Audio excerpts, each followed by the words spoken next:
Salutations and welcome to this episode of Bag Baby. In today's bag, we are using the interdisciplinary framework of queer ecology to ascertain queer and trans humanity.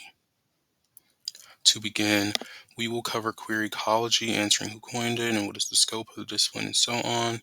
Then we will look at homogeneous and hegemonic erasure, or in other words, the ways in which queerness has been both overlooked and casted along the margins. Then we will actualize how queerness shows up in plants, animals, humans, with a few examples.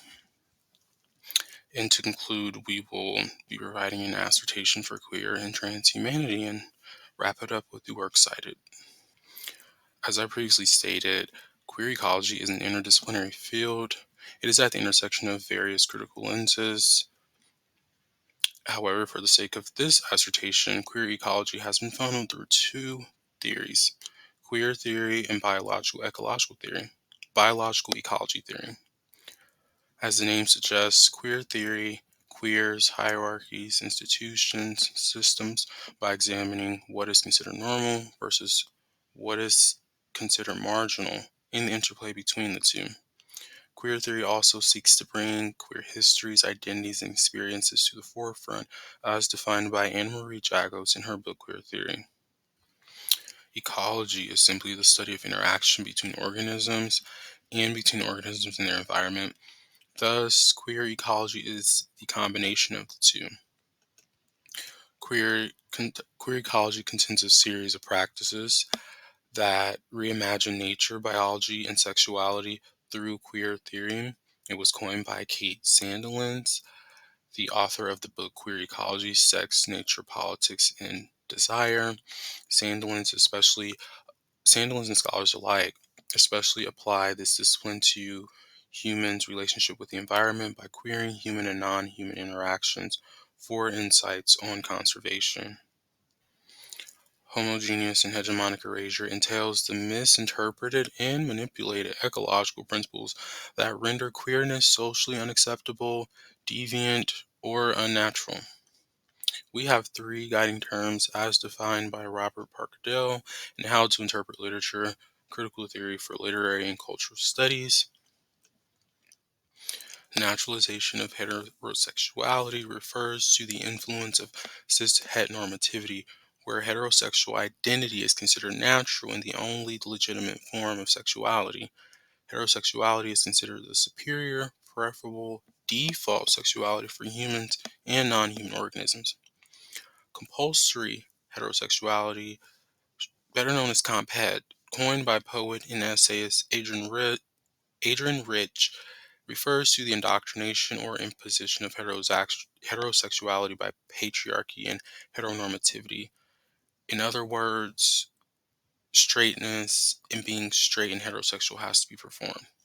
And then we have cis-heteronormativity, which is a system of beliefs and practices that naturalize heterosexuality and a binary system of sex and gender. There are also three biological ecology principles that are part of the thread of mandates, which conceals queerness in humans and non-humans. We have sexual dimorphism, is when two sexes of the same species exhibit distinctive features. This typically refers to features like size and color, but can also apply to sex organs.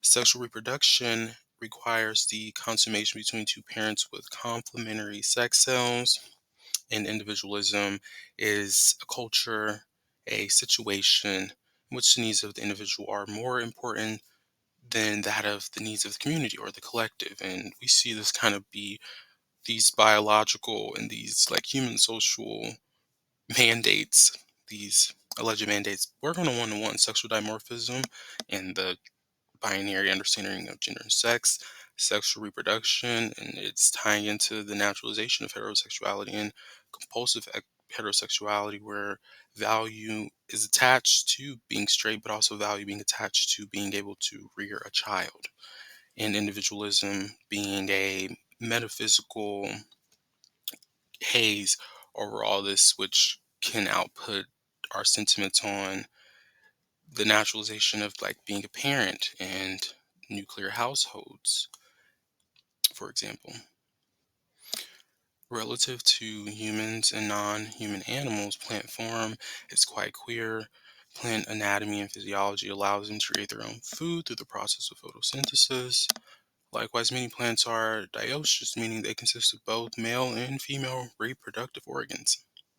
The Institute for Queer Ecology also notices queerness in plants and community. They look at two levels: the individual and the collective scales.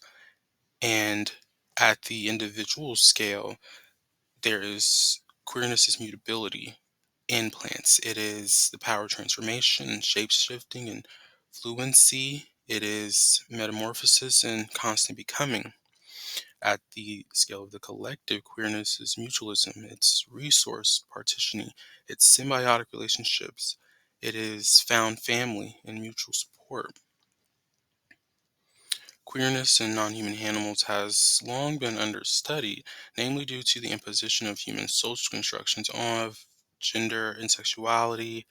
Queer ecologists seek to unveil or lift the curtain on the varying gender, sex, and sexual performances behaviors among animals. We have monomorphic forms in bonobos, male and female. Differences among bonobos are virtually indistinguishable. They are very similar in size and bone density and color, their fur color, and more. Some animals are even considered to be gynandromorphs, where the alleged dimorphic sexes display more intersex qualities, and this is seen in some butterfly species.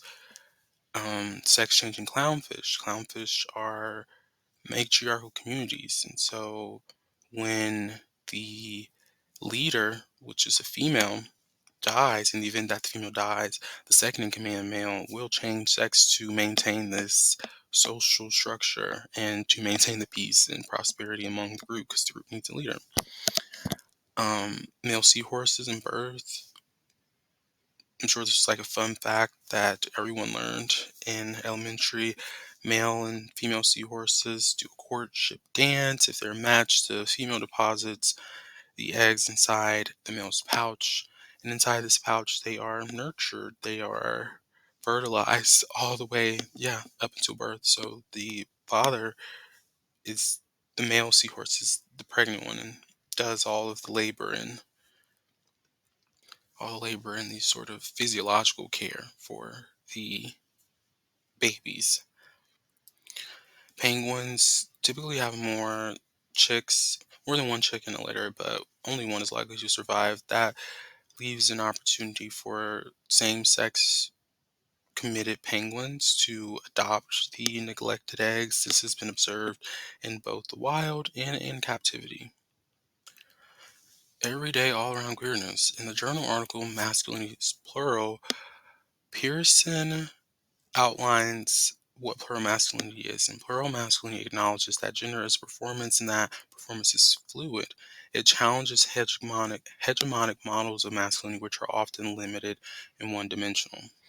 On social media, there is a budding trend among men who are often cisgender and straight called the sassy men trend, and it is a trend where these men are subverting the expectations of gender and setting their own terms of masculinity, reimagining masculinity for themselves, reimagining manhood for themselves, and even going far as seeing femininity in themselves and other men as something that shouldn't be labeled as wrong or unnatural. Homosociality refers to platonic relationships between people of the same sex or gender. In the lesbian master doc, anonymous author seek, sought to interrogate compulsory heterosexuality and rewrite men-centered indoctrination in women. Another example of everyday all-around queerness is gender affirming care. In the report Gender Affirming Care for Cisgender People, done in 2023, researchers Shaw and Moses find that gender affirming care predominates among cisgender patients, despite it is almost exclusively discussed in connection with transgender medicine.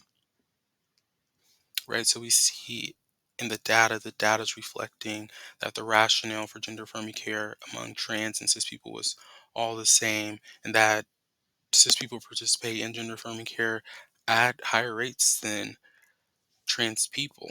And so the authors asked us to address trans exceptionalism for these narratives that are projected onto trans people.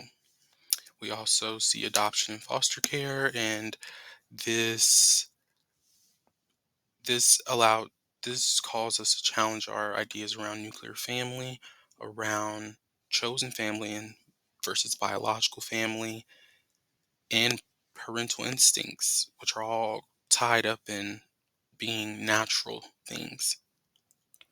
Rainbow babies, the mythos of babies is numberless and pretty expensive. Babies are more than progeny and offspring or a biological property as it means for legacy through sexual reproduction. They are gifts and reincarnates in many cultures. Likewise, multi-generational homes again challenge that predominant, that permeating image of the nuclear family. We see that multi-generational homes are actually very common among BIPOC communities. As I previously stated, queerness in humans is ancient and that queer ecology is interdisciplinary. And so post-colonialist critical theory is big in queer ecology as well. We see female husbandry. Queen Jinga of Mongolia married women. She housed them. She impregnated them through surrogacy. The Mudokudaku was among the Lengi people of northern Uganda, where effeminate males were treated as women and could marry men. Androgyny is seen in the ancient goddesses Mut, the goddess of motherhood, and Sekhmet, the goddess of war, where they are women depicted with male genitalia. In ancient cave tombs in Zimbabwe and Egypt, there are depictions of male and female same-sex erotic situations and romantic unions. And male daughters in the Igbo tribe of Nigeria, daughters could stay at home and be respected as sons in the event that there was no male heir or that the daughter didn't marry to preserve the family lineage. And finally, asserting queer and transhumanity, queer ecology reflects life fluidity, the biological ecology principles of sexual dimorphism, sexual reproduction, and individualism have been misappropriated to create a rather dystopic view of being. While labels, categories, and hierarchies allow organization, this approach neglects nuance and ultimately marginalizes unique or queer identities. Queer and trans experiences are ancient in nature and natural and human in non-human organisms. Queerness is not exclusive to queer identified beings and spaces as it also appears in non-queer sectors. Embracing queerness dignifies the lives and humanities of queer and trans individuals. It also encourages a broader philosophy to accept life's polyolithic essence. McHugh reflects how queer community mutual aid were a caduceus, a beacon of public health during the AIDS crisis. Queer and trans individuals during this time were effectively neglected by the US federal government and left to deal with this public health crisis along with houselessness and food scarcity and insecurity as well on their own. But McHugh identifies queer community mutual aid as pretty much being the solution to these very pressing public health crisis that still have a legacy today, thus showing the utility of queer community and mutual aid. Although considered rare, intersex does happen among humans, although it is mostly untalked about, and it can also even include unexpressed chromosomal patterns. Likewise, we see an argument for plurality or the they, them, theirs pronouns as people bring up the fact that we are one form, but we are a network of human and non human organisms such as bacteria, viruses, and fungi.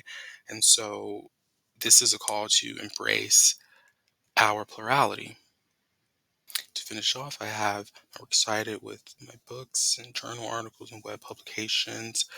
Thank you for coming to this episode of Bag Baby and unpacking my bag today on queer ecology and asserting queer and trans humanity. I will see you next time.